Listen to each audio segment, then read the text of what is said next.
et bienvenue dans cette nouvelle vidéo de JCN en français. Vous aurez remarqué aujourd'hui, on est accueillis en Bretagne, sur ces terres, par Audrey Cordon-Rago. Merci Audrey. Bonjour à tous les deux. Merci Audrey. Et pas n'importe quelle occasion, du coup on est invité directement à ton mariage, c'est ça? C'est ça, oui, on est installé, on a les petits canapés, la fiesta c'est pour ce soir, mais pour le moment on mange, on est bien. Bon, salut Vincent, évidemment c'était une blague. On est à l'arrivée de la première étape du tour, donc forcément cette interview sortira avec un petit peu de retard, mais vous aurez compris au moins le contexte. Audrey, est-ce que tu voudrais pas d'ailleurs commencer par te présenter? Peut-être que l'audience de JCN, tout le monde ne te connaît pas encore, ne sait pas quel est ton parcours, qui tu es. Salut toi. Donc Audrey Cordon-Rago, donc je vais avoir 32 ans. Je sais que tu m'as pas demandé mon âge, t'as pas osé, mais je vais le dire quand même. T'inquiète, on va te demander ton poids, tes mensurations, tout après, mais vas-y. En fin d'année, cycliste professionnel donc pour Trek Segafredo. Ça c'est fait. Voilà. Et puis je fais du vélo depuis 20 ans maintenant. Ma première licence j'ai dû la prendre en 2000, donc ça commence à dater un petit peu. Et récente championne de France du contre-la-montre, ancienne championne de France sur la route, passée très loin du doublé cette année, mais voilà. C'est bien, pour une fois sur JCN en français, il y a un vrai palmarès, ça nous change. Parle pour toi, hein. Oui, je parlais. Pas de problème de ce côté-là. Je parlais pour moi. Toi, fais quoi si t'avais pas fait de vélo? Je pense que si j'avais pas fait de vélo, j'aurais fait un sport, ça c'est sûr. Je me serais peut-être orientée sur un sport genre tennis, un truc un peu plus médiatisé que le cyclisme féminin. Tu déconnes ou quoi? Vous voyez pas, mais là il y a des centaines de fans derrière des barrières qui attendent pour un autographe. Ouais, non, je sais pas, Roland Garros ça me fait quand même bien kiffer, j'aime beaucoup regarder Roland Garros. Après c'est un sport qui ressemble quand même un petit peu à l'organisation du sport cyclisme, donc ouais, tennis ça m'aurait bien plu. Ok, moi, pourquoi pas. Après tout. Pourquoi pas? Non, Ouais. pour tout le monde. Ouais. Toi je t'aurais bien vu ramasseuse de balles, Loïc. Ouais, moi je suis chaud. Vas-y, arrête. On lance un appel. Moi je veux bien. Stage d'été, tout, je veux. Y a pas de problème. On revient à nos moutons. J'ai une question essentielle sur l'alimentation. Ouais. Quel est ton dessert préféré? Le Queen Yaman ne compte pas. Je dirais tarte citron meringuée parce que c'est le premier dessert que Vincent m'a fait quand il était pâtissier et du coup c'est dessert de cœur et c'est quand même pas mal, c'est quand même bon. D'accord. Tu fais quand même un peu le job, quoi. Si la meringue elle est bien sucrée, c'est pas hyper job quand même. Ouais. Tout est relatif. Alors, C'est parce que t'en manges tous les jours. Ça va, t'as mentionné le sponsor, t'as mentionné Vincent, là on est bon là sur la liste. Là c'est bon, j'ai tout coché. Les cases. Bon, un peu moins sérieux, t'es plutôt Morito ou Sex on the Beach? Définitivement Morito parce que j'aime pas le sable et encore moins entre les deux pieds. Très bien, t'as de suite capté l'esprit de la chaîne, on aime bien. Bon Loïc, t'as des questions sérieuses quand même parce qu'on aimerait en savoir un peu plus sur ta carrière, quoi. moi j'ai une question sérieuse, mais à titre personnel. Ouh là là, j'ai peur. Quelle place occupe ta sœur dans ta carrière? Parce qu'on voit souvent avec elle quand même. Donc voilà, mais elle n'est pas sous les feux des projecteurs, c'est toi qui l'es, donc on aimerait savoir. Et en fait, ma sœur c'était ma première concurrente dans ma carrière. On faisait du derrière voiture ensemble et souvent il y en avait une qui rentrait avant l'autre parce qu'on arrivait à s'engueuler facilement derrière la voiture. Et c'est ma première supportrice, comme je pense toutes les sœurs un petit peu quand on a la chance d'avoir une sœur et des frères et sœurs en général d'ailleurs, parce que mes frères sont un peu aussi mes supporters. Et puis c'est avec elle que je m'engueule le plus, quoi, normal. Ah oui. Et quoique maintenant ça va mieux. Donc, juste pour expliquer, voilà. Elle est juste derrière, évidemment. Ça, elle réfléchit à ce qu'elle dit. Ouais, je fais attention quand même parce que c'est elle qui me ramène. Je ne voudrais pas rentrer à pied de Brest en fait. Revenons un peu au cyclisme féminin. Donc tu l'as dit, tu es cycliste professionnel.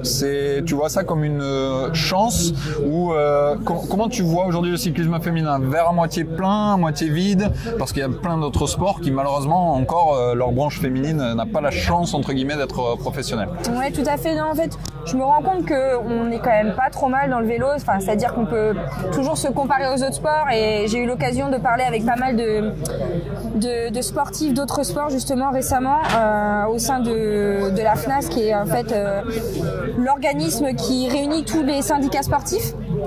Et pour parler avec les footballeuses, les rugbymen, les handballeuses, etc., on se rend compte qu'on est quand même pas trop mal dans le cyclisme féminin. Maintenant, il y a encore énormément d'avancées à faire. Je pense qu'on a quelques années de retard quand même sur le cyclisme masculin, mais ça va vraiment dans le bon sens et je suis plutôt chanceuse, je me dis aujourd'hui, d'être cycliste professionnelle. C'est quoi selon toi les choses les plus importantes à faire avancer aujourd'hui, les problématiques à prendre en premier? Mais pour moi, c'est clairement la médiatisation, parce qu'en fait, la médiatisation apporte tout le reste. Et si on veut un développement des équipes, des structures, il faut de l'argent, et l'argent arrive par la médiatisation. Donc, si on nous voit plus à la télé, ça donnera évidemment envie aux sponsors d'être partenaires de ces équipes et des filles, et du coup, d'avoir des moyens plus importants pour structurer les équipes, parce que je pense que la structuration des équipes, c'est d'abord la première chose à mettre en avant, et ensuite augmenter les salaires une fois que les équipes sont structurées, une fois que les conditions des cyclistes de l'équipe sont bonnes et optimales. On a déjà abordé plusieurs fois le sujet du cyclisme féminin dans le CCN français. Tu auras remarqué aussi nos efforts pour donner les résultats féminins toutes les semaines. Ouais. Et un débat qu'on a souvent, c'est est-ce que d'après toi, le cyclisme féminin doit essayer de se différencier ou doit absolument chercher l'égalité avec le cyclisme masculin? Je te donne un exemple. Est-ce que tu penses qu'il faut rester sur des formats plus courts? Pourquoi pas expérimenter d'autres formats de prix, de maillots?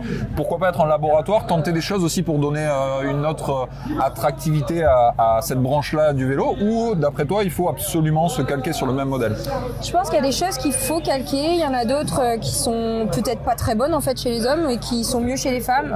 J'ai rien qui me vient comme ça à l'esprit, mais le format plus court, par exemple, c'est plus médiatique. Je trouve que finalement, les courses, elles sont vachement plus dynamiques, il se passe beaucoup de choses. C'est moins long pour vous à commenter aussi, j'imagine. Des fois, c'est vrai que quand on voit les commentaires... T'as jamais écouté les commentaires de Loïc, c'est rarement plus d'une phrase. Mais moi, je cale sur les images. C'est comme je regarde les images, ça m'a raconté. Non, mais c'est vrai qu'on a des formats de courses plus courts et qui sont pas forcément moins bien et qui sont peut-être même plus attractifs pour le spectateur. Donc... ouais, pourquoi pas. Par contre, voilà, avoir un Milan-San Remo de 200 km, je pense que dans le futur, c'est quelque chose qui est carrément réalisable pour les femmes. Mais il faut que chaque chose aille tranquillement. Pourquoi pas, ouais, comme tu disais, qu'on soit un peu le laboratoire même d'un futur cyclisme masculin, tu vois.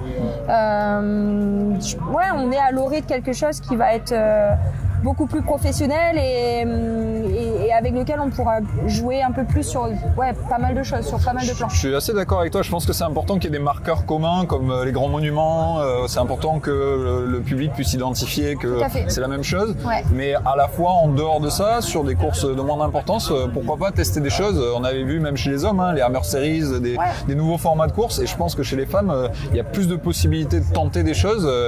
Tout sera pas bon, mais pourquoi pas. Ouais, tout à fait. Et d'ailleurs, on le voit, on a quand même des courses World Tour où on a, je pense à Ride London par exemple, qui est carrément un critos en plein milieu de Londres. Enfin, c'est des choses qu'on retrouve pas forcément chez les pros au niveau World Tour aujourd'hui et qui sont pour moi hyper intéressants à regarder, quoi. Ça change.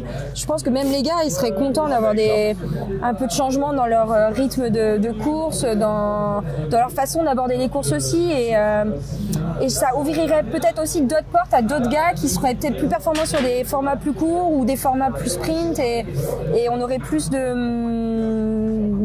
figures auxquelles se rattacher pour le public, quoi. Ouais, clairement, de toute façon, le cyclisme, que ce soit féminin ou masculin, il manque de fun.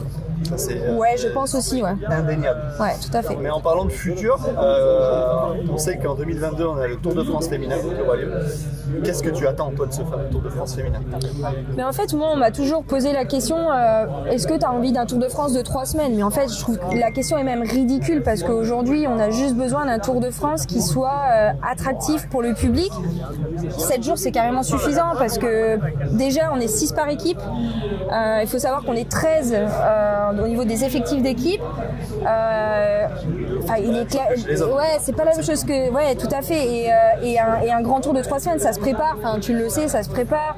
Et on peut pas monopoliser 6 filles qui vont pas courir pendant 1 mois, voire 2 mois, comme on le voit chez les garçons, pour préparer un grand Tour de 3 semaines. Aujourd'hui, on n'est pas en capacité d'effectif de le faire. Donc, faut vivre avec son temps et se dire que de toute façon, ça viendra peut-être, mais qu'aujourd'hui, c'est clairement pas possible et c'est même pas logique et bien pour le cyclisme féminin, quoi.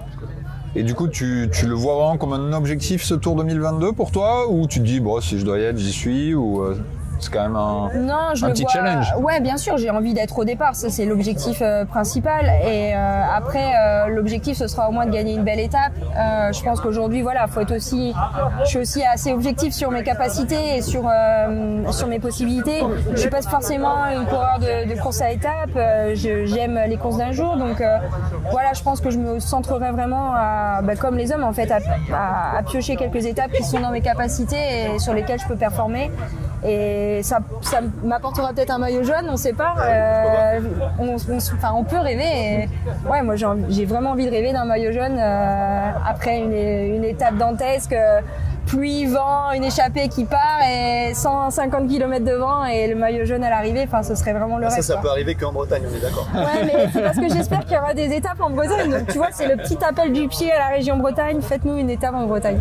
On a parlé du Tour féminin, mais on n'a pas parlé de Roubaix féminin qui est acté, même si on a du mal à le voir arriver. C'est sûr, là cette année, c'est bon, ça va avoir lieu.